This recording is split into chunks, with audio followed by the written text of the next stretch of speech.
À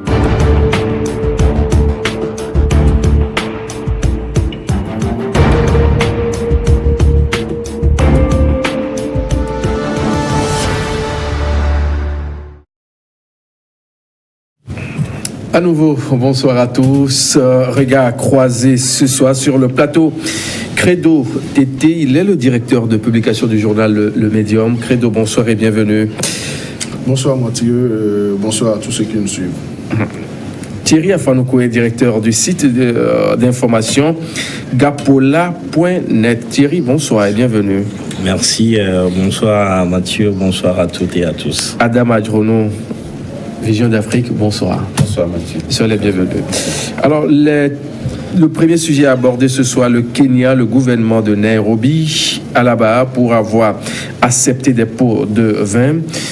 Credo Tété, 30 chefs d'accusation pour blanchiment d'argent, conflit d'intérêts et pour avoir accepté des pots de vin lors d'une audience dans un tribunal de Nairobi qui s'est déroulé sous très forte protection policière. Qu'est-ce qu'il faut dire? Non, mais moi je crois qu'il faut commencer dans tous nos États à appliquer le principe de redevabilité. Et pour ceux qui sont, disons, touchés par le phénomène ou bien la maladie de la corruption, il va falloir... C'est une maladie? C'est une maladie parce que il faudrait que toi-même tu acceptes entrer en contact avec le virus pour être contaminé. Donc moi je crois que c'est une bonne chose si nos États peuvent copier cela sur le Kenya pour que les gens sachent que en fait le denier public ne leur appartient pas, donc ce ne sont pas leurs fonds de caisse, donc il va falloir qu'ils puissent rendre compte de leur gestion et ne pas verser dans la corruption. Adam Adjonou, Monsieur Sonko est accusé d'avoir, avec d'autres officiels, bénéficié de paiements illicites, bien sûr, et acquis de biens illégalement pour une valeur totale de 3,5 millions de dollars, soit environ 3,1 millions d'euros. Vous savez, tout de suite, quand moi j'avais écouté le sujet au niveau des radios internationales, ça m'a fait tout de suite réfléchir parce que je lisais quelque chose sur les réseaux sociaux où on essayait un peu de décrire l'environnement des intellectuels, des élites africains où cela, c'est une fin en soi d'avoir le diplôme, mais au-delà de ça, à quoi cela sert? S'il faudrait quand même que ces intellectuels, puisque la plupart du temps c'est vrai que c'est un élu local, certes, mais il a un profil qui est assez prononcé et qui normalement devait être un modèle à l'État. Mais nous voyons que la plupart des déboires liés donc à ces gens de malversation, vous allez voir que ce sont des intellectuels la plupart du temps. Donc on se demande que est-ce réellement le fait d'avoir des titres, ça sert à quoi? Puisque nous n'arrivons réellement pas à inventer des trucs qui puissent permettre à la progéniture de pouvoir donc profiter de ces états de choses. Mais aujourd'hui, on constate que c'est une situation qui gangrène un peu nos états, où les gens, certains sont même sacralisés, parce que vous pouvez le faire en tout état de cause où vous n'êtes pas inquiété naturellement. Donc je pense que au-delà sur la forme, il faudrait quand même qu'on encourage ce genre de choses. C'est vrai que le Togo aussi a fait un pas de géant avec les tests qui permettront à l'avenir de pouvoir donc poursuivre, du moins des gens vont déclarer leurs biens et à la fin on peut donc faire la sommation de tout ceci et cela renvoie directement qu'il peut donc répondre sur un certain nombre de choses lorsque on venait donc à faire la sommation, que cela dépassait normalement votre dû mensuel. Donc par rapport à cela, moi je pense qu'il faudrait qu'on sorte déjà dans cette situation. Certains sont sacralisés, ne sont pas inquiétés, ou vous venez avec une situation de précarité, mais vous ressortez milliardaire. Il faudrait que nos États en arrivent là et que cette élite intellectuelle puisse donc refléter un modèle de bien vivre. Puisque cela aussi renvoie au fait qu'on dit aujourd'hui qu'il faudrait repenser notre système éducatif, parce qu'on ne peut pas avoir des élites intellectuelles qu'à la fin, ces élites-là, c'est eux qui s'embourbent dans des situations de malversation. Je pense que ce n'est pas bien pour nos États. Et cette démocratie à devenir que nous sommes en train de construire devrait aussi passer par, disons, ces modèles-là où les intellectuels ne doivent pas donc s'imprégner dans ces états de malversation que nous connaissons pratiquement tous les pays aujourd'hui africains qui sont imbibés dans la Thierry Afanoukoui, votre avis m'intéresse sur la question. Oui, vous savez, ce qui se passe actuellement au Kenya est à féliciter. Ah bon? Est à féliciter en ce sens qu'on traduit ceux qui sont mêlés à ces histoires de pots de vin devant les tribunaux.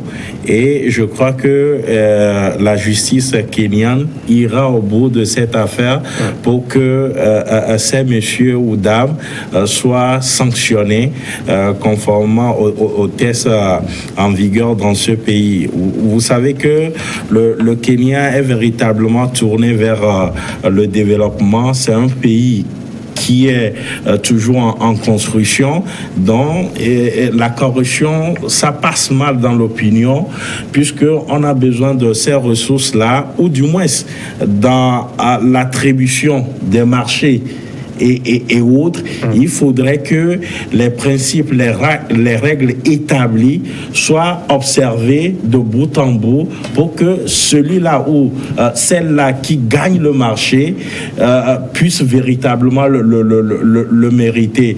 Aujourd'hui, la corruption est une entrave pour le développement de plusieurs pays sur le continent. C'est vrai, dans plusieurs pays africains, il y a l'arsenal juridique, mais quand il s'agit de l'appliquer, il y a problème parce que des fois, au plus haut sommet, on est aussi impliqué d'une manière ou d'une autre dans ces histoires de pots de vin, dans ces histoires de détournement, dans ces histoires de malgouvernance.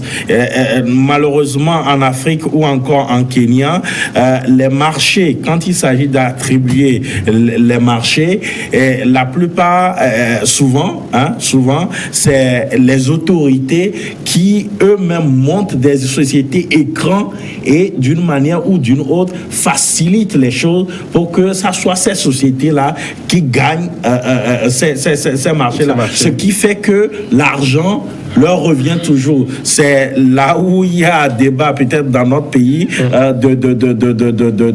il y a débat sur une minorité qui s'accapare du bien de toute une nation, alors que la majorité végète dans la pauvreté. Donc, ce qui se passe, comme je l'ai dit, au Kenya, il faut encourager cela. Il faut que ces juges-là ne soient pas, ces magistrats ne soient pas intimidés à un moment donné du déroulement de l'affaire.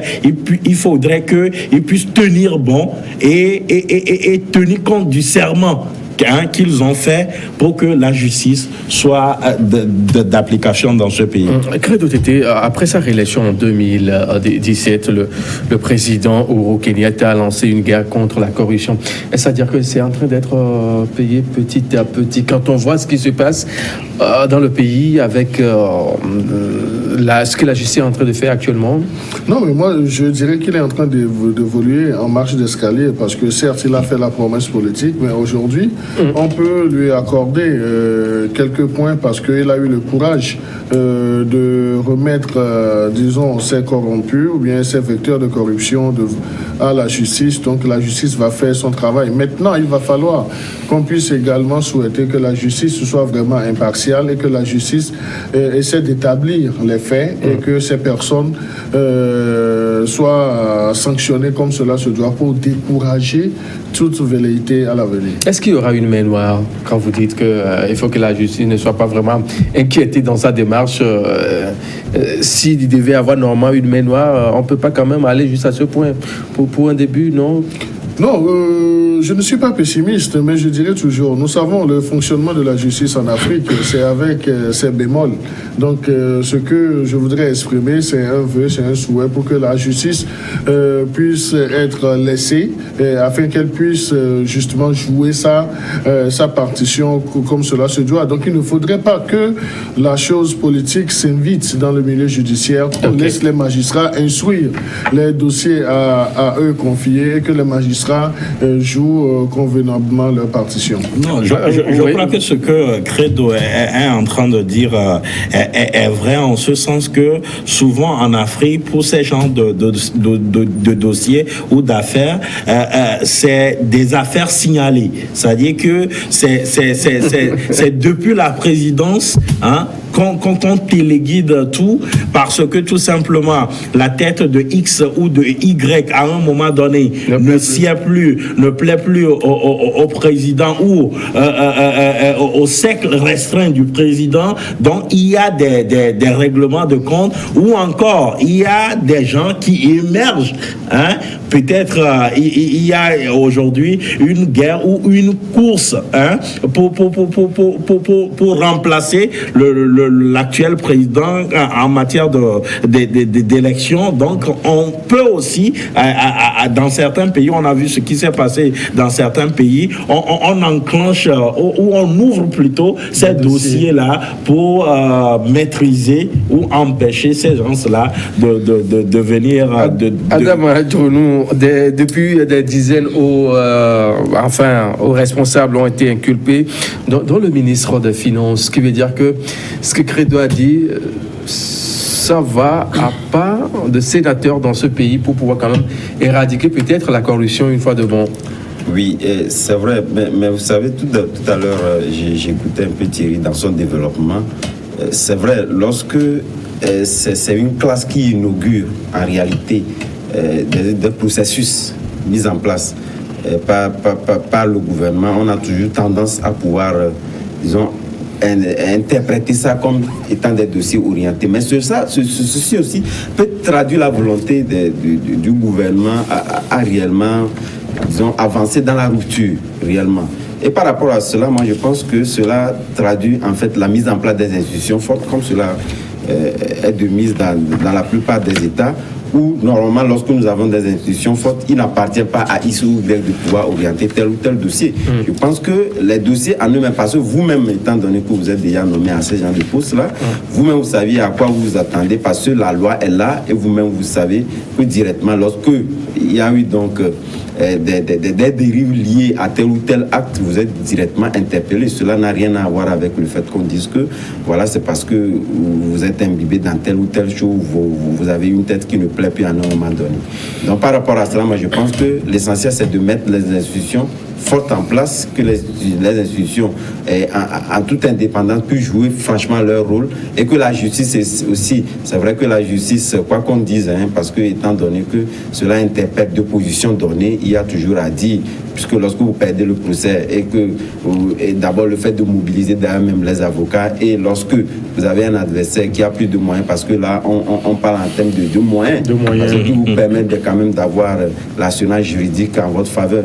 Et donc par rapport à cela, moi je pense que les États, quoi qu'on dise, c'est vrai qu'il y aura toujours à dire, mais l'essentiel c'est toujours d'avoir des institutions fortes qui puissent donc réguler la bonne marche donc des États que nous constituons. Surtout des démocraties en devenir comme cela.